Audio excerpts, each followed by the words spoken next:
Olá, bom dia. Quero falar um pouco aqui sobre a missão de Paulo.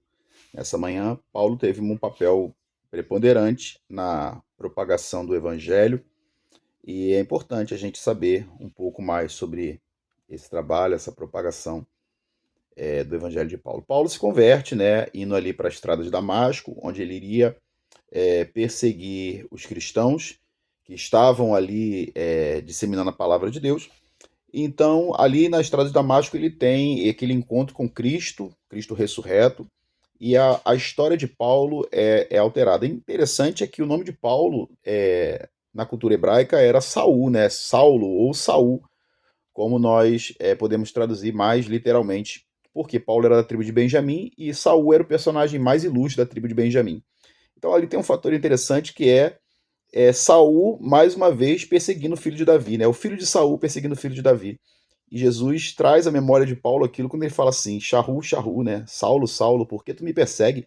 Era o que Davi pergunta para Saul, né? Saul, meu rei, por que tu me persegue? Entendeu? Então ali acontece essa ligação, esse link na memória de Paulo.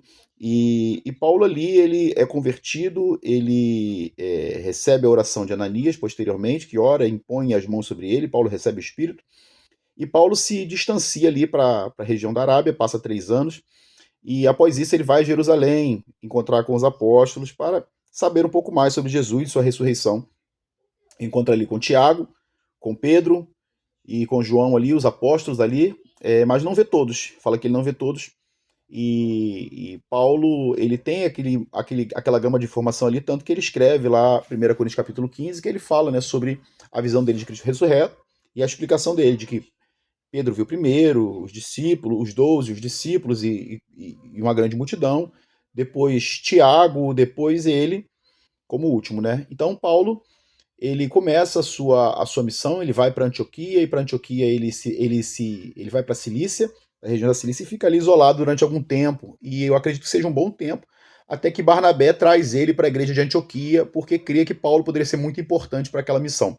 Então, Paulo, na igreja de Antioquia, ele é enviado para as missões. Então, a primeira missão de Paulo, ele vai para a Ásia Menor. Ele parte dali de Antioquia para a Ásia Menor e vai para Antioquia da Psídia, Listra, Derbe, Cônio e vários outros lugares, né? Paulo, Salamina, e Paulo prega nesses lugares ali na Ásia Menor. Então, como nós falamos anteriormente, pode ser que nesses lugares já houvessem proto-igrejas, entendeu? Já houvessem cristãos, mas não havia uma estrutura eclesiástica estabelecida. Então Paulo ele se disponibiliza a fazer isso, a trazer para aquelas pessoas uma base apostólica, entendeu? Então Paulo, como apóstolo de Jesus, aquele que viu Jesus, apóstolo de Jesus, aquele que viu Jesus, esteve com Jesus. Então Paulo, ele vai ali e funda as igrejas ali, né, nesses territórios ali na Ásia Menor, e depois retorna para Antioquia, e de Antioquia, depois ele parte para a sua segunda viagem missionária. A segunda viagem missionária de Paulo é interessante, quando ele está em determinado ponto da viagem, ele pensa em voltar para a Ásia Menor, e ele através de um sonho, impelido, né, a atravessar o mar Egeu, né, e partir para a Europa. Então, Paulo, em Atos 16, lá você vê que ele se encontra com Lídia na beira do rio ali, e Lídia convida eles para ir para casa. Lídia era uma mulher temente a Deus. E estudamos que os tementes a Deus eram pessoas que eles criam no Deus de Israel, mas eles não praticavam, eles não se envolviam com as práticas religiosas judaicas. Por quê? Porque era complicado para eles ir para o templo, circuncisão e tudo mais que a cultura judaica eles impulsionava, né? Eles impunha. Então Paulo, ele fala com aquela mulher ali, com Lídia, e ela se converte e ali se funda a primeira igreja europeia, cara. Primeira igreja europeia ali, Atos 16, na casa de Lídia. Antes não tinha uma igreja estabelecida europeia. Então, aquela ali é a primeira. E dali Paulo, ele parte para Tessalônica, Bereia, Atenas, e ele vai levando o evangelho para esses lugares. Em Atenas é interessante que quando Paulo prega, eles não tinham noção nenhuma de evangelho naquele lugar. E Paulo ele usa uma fundamentação tanto quanto filosófica, né? Quando a gente lê ali Paulo em Atenas, ele usa uma fundamentação filosófica para tentar convencer aqueles homens sobre Jesus e a ressurreição, por eles acreditavam que Jesus e a ressurreição eram dois deuses. Então Paulo ele fala, olha, o Deus que criou os céus, a terra, tudo fez, tudo que se move, é esse Deus que eu prego a vocês, que é o Deus desconhecido que Paulo prega ali. Interessante, irmão, salientar que Paulo ele tinha duas plataformas missiológicas até aquele momento. Paulo ele prega, quando ele chega nas sinagogas, ele prega um cristianismo muito fundamentado nas profecias judaicas. Então, quando ele chega, porque está pregando para judeu, ele está pregando na sinagoga que, olha, o que o profeta tal falou, o que Moisés falou, o que Isaías falou, o que Joel falou, tudo que está acontecendo, e as pessoas criam por causa das profecias.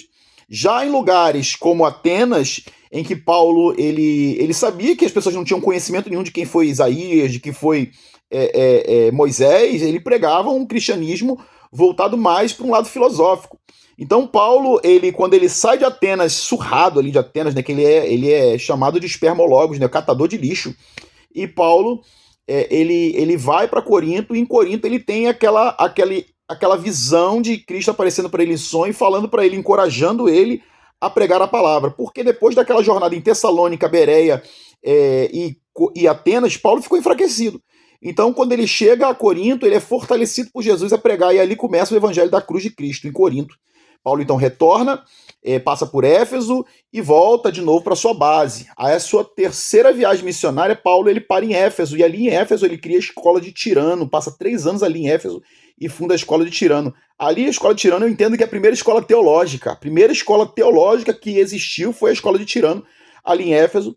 E Paulo, depois dali, essa terceira viagem missionária, ele começa a fazer a coleta das igrejas, ele passa por Corinto, de Corinto ele vai, escreve em Corinto a carta para Romanos, dali ele vai para Jerusalém, onde ele é preso. De Jerusalém ele é levado para Cesareia, de Cesareia ele faz uma longa jornada até chegar em Roma. Em Roma, Paulo preso, ele tem a sua audiência, como ele fala lá em Timóteo, da primeira audiência ele escapa.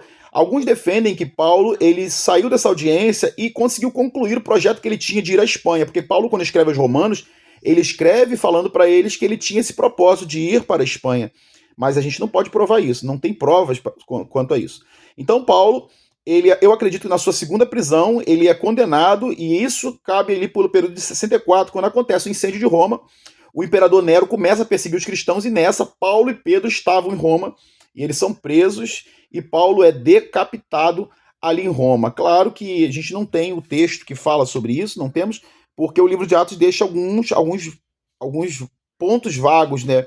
Mas isso aí é a importância, eu quero dizer, a importância de Paulo para o cristianismo primitivo. Paulo foi um cara muito preocupado em fundar igrejas e em estabelecer uma teologia primária, né, para aqueles primeiros cristãos. Então, é isso aí, gente. É pouco que eu posso falar aí.